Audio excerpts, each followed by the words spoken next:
I was thinking. If you're anything like Elton John, and God knows you probably are, he is one of the most down-to-earth individuals out there since Mohammed Al-fayed or Louis XVI, then you no doubt like nice things. I know I do.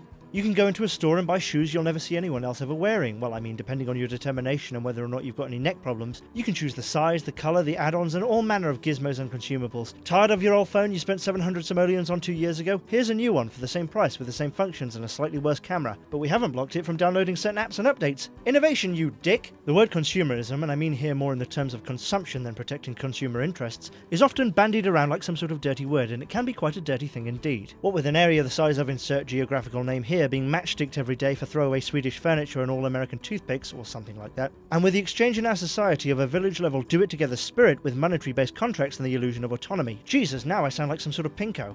Consumerism, some might argue, keeps people in a trap of spending, of trying to fulfill an artificial need they're told they must tend in order to fit in, to save time, or to be individuals. And hey, the things on sale are often pretty snazzy too. Ooh, deluxe tyres. Here's the thing, there's no point to life. Let that sink in. What I mean is there's no objective. You can't win because everyone ends up as dust in the wind, or more likely dust in other dust. For tens of thousands of years, man essentially tried to survive and maybe pass on his best spear, some remnant of a mud hut and some street knowledge to his kin. Then everyone started to meet each other in the most cordial hat-doffing sort of way, and technology started to evolve and society reached the point where society could sort of decide what to do with all its cash. I mean, except for the masses of very poor. What are the alternatives to consumerism? Living through sustainable means like some sort of survivalist? Sharing resources and services where it is most needed like some sort of commie? Not building a Xanadu-like mansion no one could possibly afford? There's a lot of jobs world over which now depends on mindless consumerism. The oil needs to be drilled to fuel your new car so you can drive to work and use an expensive computer to organise the opening of a new factory in Bangalore where pens can be produced, shipped back and sold to oil executives for doodling plans of their new granny annexes on the back of their tax returns.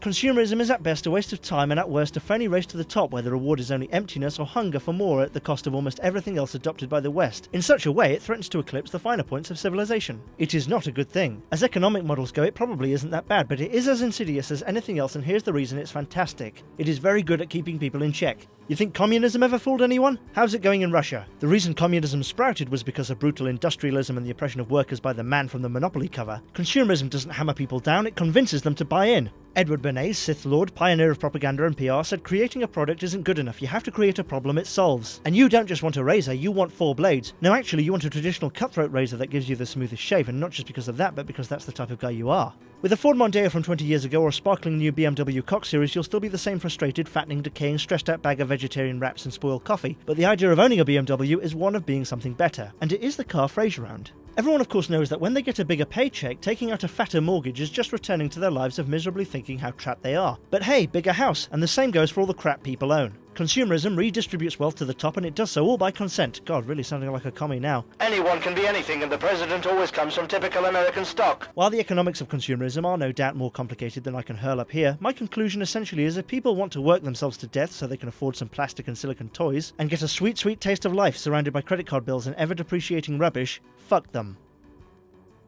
Just a thought. Then again, I would quite like some new drapes. Ooh, and a new kitchen in fact.